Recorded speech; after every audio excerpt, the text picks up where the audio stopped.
What's up, people? I'm Shaggy, the opinionated hippie, and this is part 6 of my search for the best covers album ever. Specifically looking at artists that do not make a living by doing cover songs. Linda Ronstadt doing an all covers album doesn't interest me because she mostly does all covers.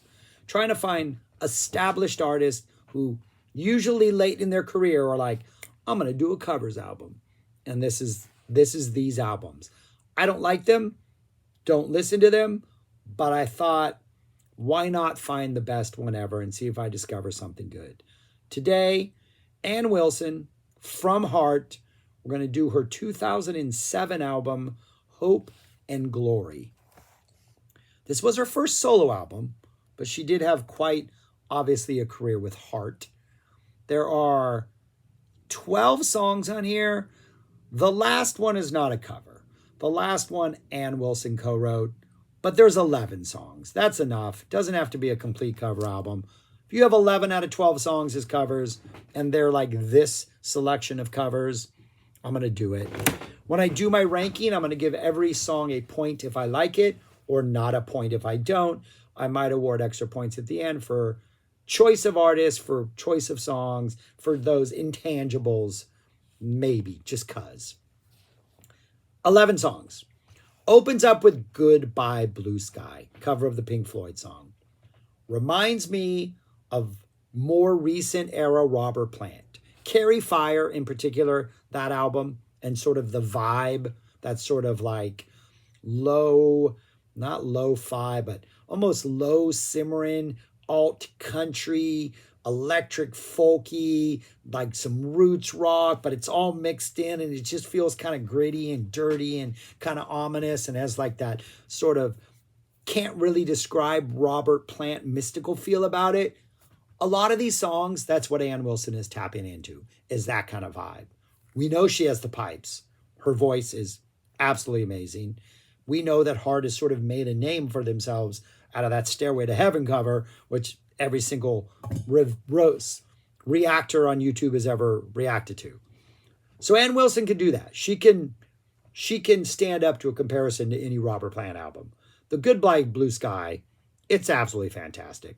Violin, really good use of violin on this album on a number of songs. Violin does that sort of haunting melody in the beginning of the song. Very rustic blues, sort of instrumental version.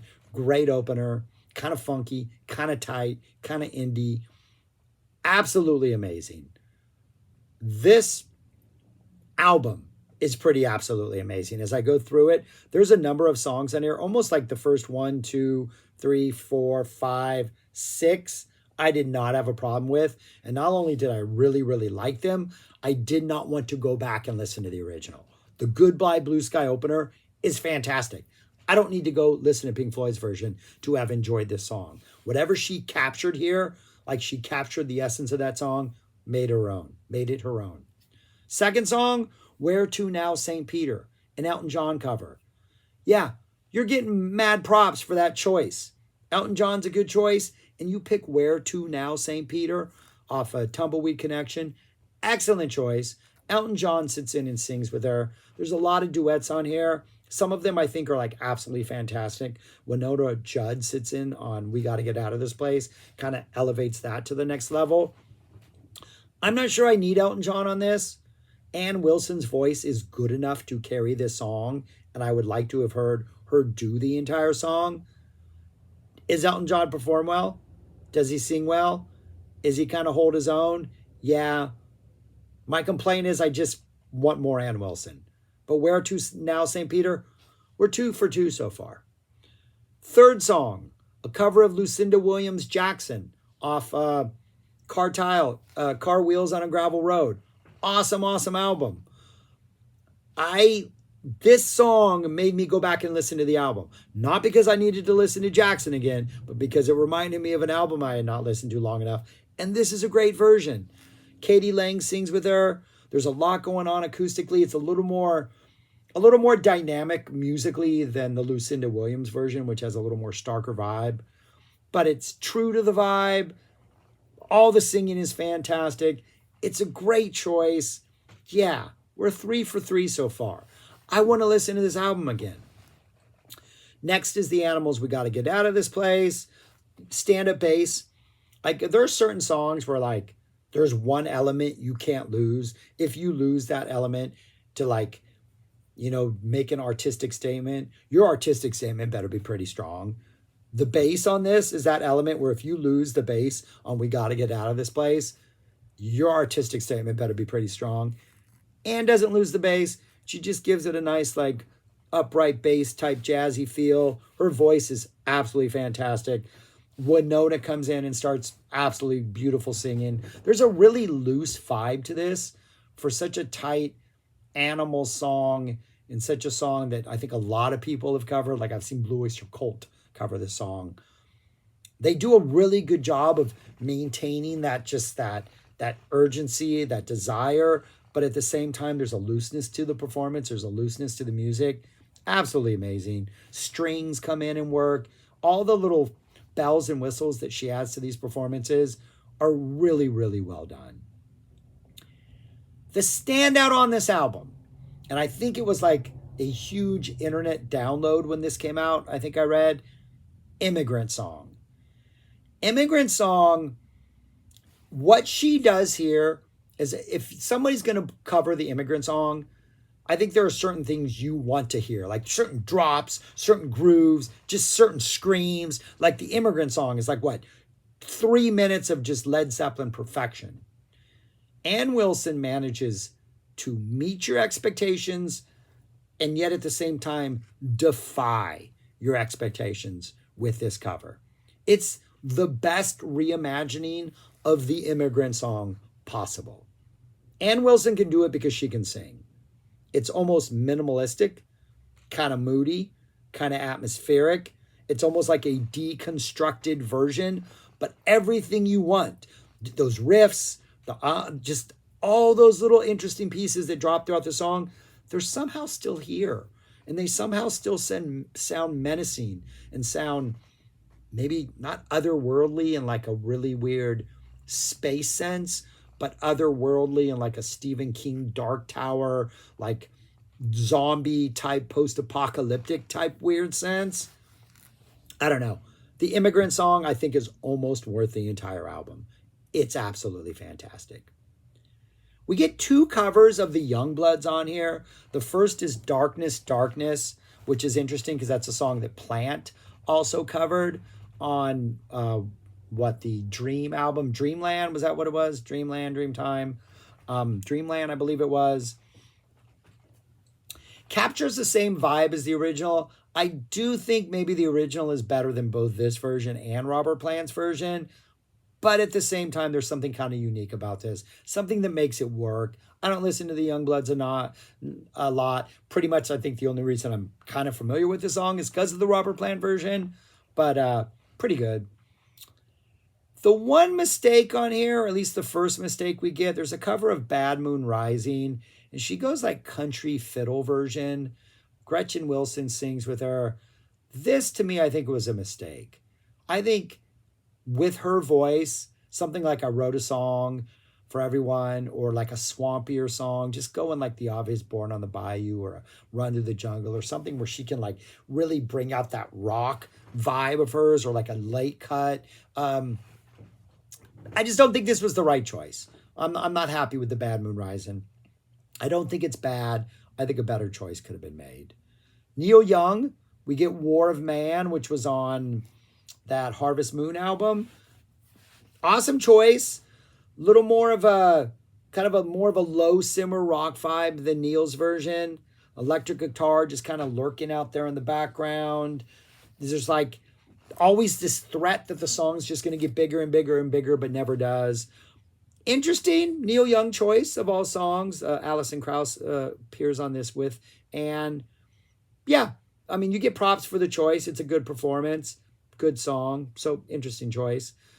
Youngbloods Get Together. Her voice is so amazing. And then I'm like, yeah, it's nice, but then they really don't do much with the song.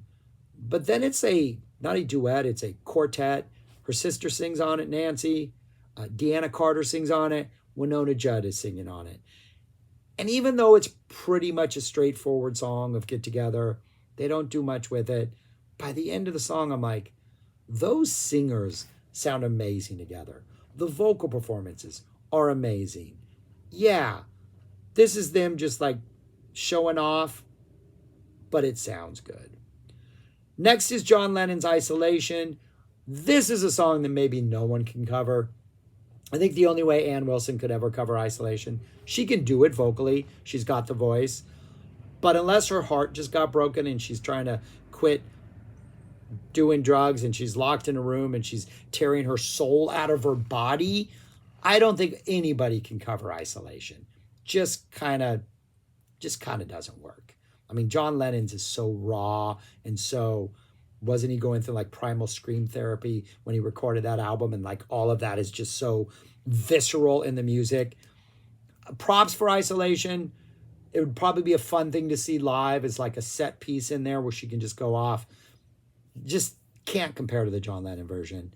And then the final song, other than the original song at the end, is A Hard Rains Are Gonna Fall. Cover of the Dylan song. Rufus Wainwright sings on it. Sean Colvin sings on it. It just doesn't work. Doesn't have the urgency. Doesn't have just that. Just doesn't have what a Bob Dylan cover needs. It feels almost a little too performative and not like driven by the lyrics and driven by the urgency of the song, driven by just what Bob Dylan would bring. I really, really, really enjoyed this album. Really, only 3 songs did I go, I wish she had picked something else. John Fogerty's Bad Moon Rising. Go with Creedence Clearwater. I like that choice. Pick a different Creedence song. John Lennon's Isolation. Go with John Lennon. Don't pick something from those early Primal Scream albums. Pick something later. Bring a little more like vocal like weight to it. And Bob Dylan's A Hard Rain's Gonna Fall. I don't know. This is something I think maybe she should have gone country. Should have gone Nashville or John Wesley. I think that would have been pretty cool. Or maybe even go like a Blood on the Tracks, Desire era. Something a little more heart and emotional. Hard Rain, going political, going folky, I think was just the wrong call. But there's 8 songs on here that she's getting full credit for. 8 out of 11. That is 72% of her score for this covers album. Where did this rank among the others that I've done so far? It's easily number 1. This is the best thing I've heard. This was a great listen. The arrangements, her voice, the song choices, the vibe. If you're a fan of like late era Robert Plant, I think that is the wheelhouse this is in. Like, give me a Robert Plant Ann Wilson tour and let Ann Wilson just do a bunch of covers. Do some heart covers even. That would be fantastic. Last time I saw Robert Plant, Lucinda Williams opened up for him, she played like a full hour and 15-minute set. So essentially got a full Lucinda Williams show. That was fantastic. But anyways, yeah, number 1. I really, really, really, really enjoyed this listen. And I'm looking forward to returning to this album again. So Ann Wilson, you currently, in my ranking, have the best covers album I've yet to hear. Congratulations, Ann. Well, that's all I got. Thanks for watching. Subscribe, like, share, comment, do all those things. And if you check this out, let me know your thoughts on it. And you should check it out because I think it's pretty good. All right. That's all I got. Peace. Talk to you later.